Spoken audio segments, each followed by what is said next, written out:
belonging. You know, are we part of this culture? Are we outside it? Are we inside? What do people think of us? That paranoia that I think maybe our parents and grandparents had when they came over. Yeah. And we feel Dickens naturally. being a child of a debtor, knowing that he couldn't let people know about his background. Exactly. He had to pretend never had a taint to the blacking factory or the prison. So it came across so well. And the other one I loved, well, to be honest, I loved all the cast, but Tilda Swinton is one of my favourite Dickens characters as Betsy Trotwood. I mean, I thought she doesn't look at all like my mental image of Betsy. No. But now she's become my mental image of Betsy. No, I think Betsy, you know, in the end, I didn't want Betsy to be this kind of like the Wicked Witch of the West and Wizard of Oz. You know, there is an element of that at the beginning of the book, but she's this warm, you know, she has these misgivings about men. She's clearly been wronged by a man. She doesn't want anything to do. But the next time we see her, she's looking after Mr. Dick. She's looking after full of love, and that came across because I've always thought she's just a very loving person. I think she's very loving and very liberal. I mean, again, in the book, she talks about how Mr. Dick would otherwise have been thrown into a lunatic asylum. Yeah. But she's a bit more liberal. With them. Between the two of them, there was this wonderful kind of touching scene when she's lost everything and he's trying to help her, and it just makes you cry. It's beautiful. But again, that's from the book. That's Mr. Dick taking out these marbles, and similarly when Dora asks David if she could hold his pens and tell me when we lifted that. We tried as much as possible to get the original dialogue in as much as possible, and frequently, you know, the scenes having sat and watched it with audiences where they laugh out loud. It's the original. It's Dickens' words. It's not ours. So my kind of starting point and end point was always to try and take what it was that kind of inspired me from reading the book and make sure that we can get that on the big screen. Well, I have one question before I know everyone else has a million questions. However, I really want to know which Dickens are you adapting next? And if you're not, you do one. I'm not sure about the film. I mean, I'm not trying to do like, you know, a kind of rival to Marvel and do the Dickens universe. Well, please do. You want all of them. There's another 14 to go, and then you've got the 5. I know.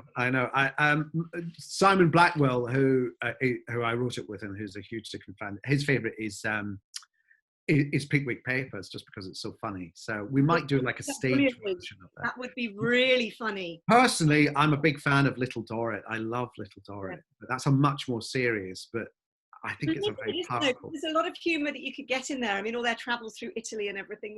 Oh yes, and just the way the obsequious all round the banker and is it Clenham?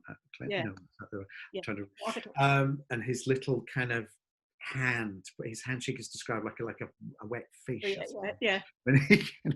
I love that. Well, I think there's a million people wanting to ask questions. Emily, I assume I'm moderating this, so let me just have a quick look and see. We've got loads of people want you to do Mutual Friend, Martin Chuzzlewit, Little Dorrit. I'd love to do Martin Chuzzlewit. I think that's a great kind of, no one really talks about that in terms of the general, you know, discussion publicly. You know, it's not a book that people know, and yet it's got Pecksniff, it's got The Trip to America. Hilarious. Absolutely brilliant. I walked in Chicago in 2010 and I had some people there from Cairo, Illinois, and believe you me, they still have not forgiven Charles Dickens. I mean, it's quite vicious.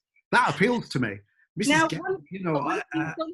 I forgot to ask, which of course you have to say, everybody's saying, when is it opening in the US? And you've got some news about that, haven't you? Well, in that, it's not specific news, in that it was meant to open in May, but obviously because of the virus, the cinemas are all shut. So we are hoping very, very soon to have a date. They're very keen. Fox Searchlight are the distributors in America, and they're very keen to get it in the cinemas. Obviously, we don't want to put it out at a time when people feel it's still unsafe. But I know lots of films are going straight on to streaming and so on, but I love the live cinema experience, so I'd love as much as possible to get that. So we'll be going out in America hopefully later on in the summer.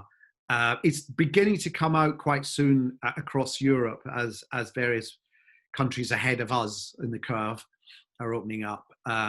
So there are already dates in Australia and New Zealand, I think in July. It's coming out in cinemas in Australia, New Zealand, and in Scandinavia and other parts of Europe. Again, sort of August, August time.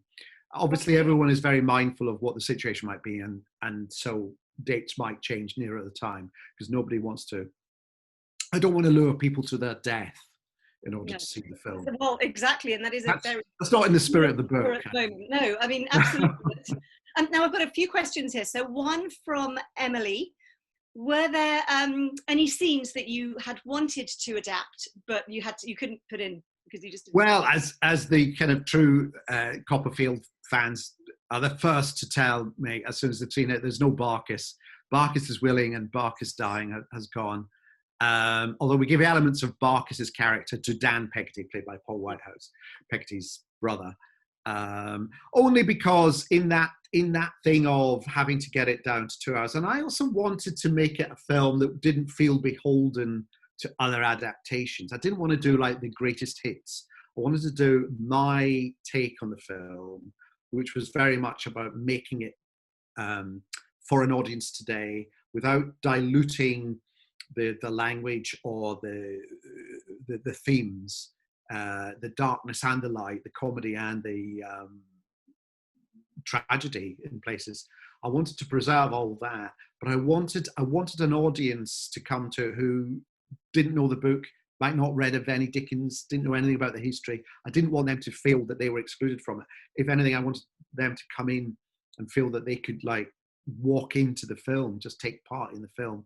Because these people, I said to the cast and the crew at the start, let's pretend no one's done a costume drama. So therefore there are no rules about how we make this. I find when people put bonnets on and big wide dresses, they start to speak in a funny way. Their voice doesn't. I said, don't do that. Just speak like this. Speak in a funny way. Be yourself. Because for those people on screen, yes, they're in 1840, but for them, that's their present day. They're in their modern times. You know, they've got their future ahead of them. London should be bright and exciting. Yes, dangerous if you go down the wrong place, but it's also modern. It's the heart of the Industrial Revolution. It's a big, you know, it's a city. It's the biggest city in the world. It should be. So I wanted it to feel fresh. And I wanted the audience coming to it to feel that they could connect with people in the cast. I think you got exactly all of that. I find it frustrating when people try and set something in what they think is the right historic period, and we've got so many misconceptions and preconceptions. No, we looked back. I mean, our costume and makeup and our design looked back and looked at the time, the late 1830s, early 1840s, and you know, dresses, patterns on clothes were mad because people had to wear these all the time because they had to keep warm. So they made a statement out of it. Men's hair was like sculpted like ice cream Mr. Whippy, you know. The amount of curls that the ladies had were just extraordinary. So we wanted to be, that's great because we haven't seen that. Well, everyone's going to have that now after lockdown when the hairdressers have all been closed. Yes. Yes. We're going to come back. And now we've got a few more. So I've got one about language. Please could you comment on Dickens's dialogue? It seems to me that the most successful adaptations often lift large sections of Dickens's own words. So what do you think makes his dialogue cinematic? It just feels so fresh, actually. It's as I said, you know, very often people would compliment us on a line, and that was funny, and we'd say, but that was in the book. We just lifted that. That's what is so good. And I think he unfairly has this reputation by those who haven't really read him of being verbose and a bit kind of over wordy. And actually, when you read him, it's very straightforward. Yeah.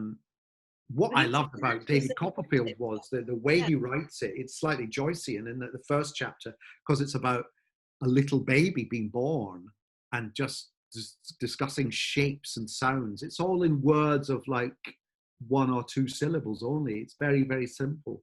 Yeah. And then with each chapter, the sentence structure gets a bit more complex. You know, you can see him consciously making the style that he's writing in kind of evolve and mature and age with David. Yeah. Brilliant, thank you. There was another one here. Now, without giving any spoilers to anyone who hasn't had a chance to see it, this may be hard. You made the decision not to kill several characters. Oh, right, yes. Can you talk us through your decision there? But obviously, this is a really hard one to do. Thanks, Pete. This is a really tough question. Well, I do think Dickens sometimes kills people just because they're a bit of a nuisance plot-wise. And the only way people can't divorce in his books because that would be scandalous. Yeah. They can't just suddenly go missing, and well, people do go missing in these books. So sometimes he just lets them drop dead. Yeah. And and he comes up with hilarious ways of them dropping dead, like in Bleak House when one just spontaneously combusts, which I'll give him that one. And I thought that just wouldn't wash in the way we're telling the story. I just thought some of those deaths just wouldn't wash today. We would look at it and just think, why is he killed there? That's a shame. That seemed to be for no reason. And I also thought that quite a few of these people who in the book were killed should be in the film the agents of their own kind of final act, really, without giving anything away. So we kind of did that. So we kept to the spirit of, I think, what it was that Dickens was grappling with in those scenes, but we just thought of a different way of concluding it. Okay, brilliant. And don't worry, I've just had something saying no spoilers, please. We're trying not to do spoilers. So. No. It is. Oh, by the way, the film is coming out on. In the UK is now coming out to download and stream and get on Amazon and DVD and stuff. So it'll be out this weekend. Starting from this weekend, yeah. Brilliant. So people will be able to kind of watch it. Yeah. So now there's a question here about colourblind casting, but I know do you hate that question? I read somewhere that you. Well, it's not. I hate it. I'm happy to talk about it. Just the phrase colourblind sounds like you're excluding something, and it all started with, as I said, I could only think of Dev to play David. And then I thought, well, that's how I should cast everyone, which is just cast the person who, to me, best inhabits the spirit of the character, really. And it's something that has been happening in British theatre, international theatre, for the last 20 years. And for some reason, film is terribly, terribly literal. Yeah. And I felt, actually, if I want to cast the best person for the part, really, why should I not be allowed to draw from 100% of the acting talent available to me in the UK? And that's how I did it. And I just wanted to make sure there was nothing box ticking or, number. I just wanted to make sure that whoever we cast for a part felt like I now cannot imagine that character being played by anyone else in this film. That's how we did it. And I think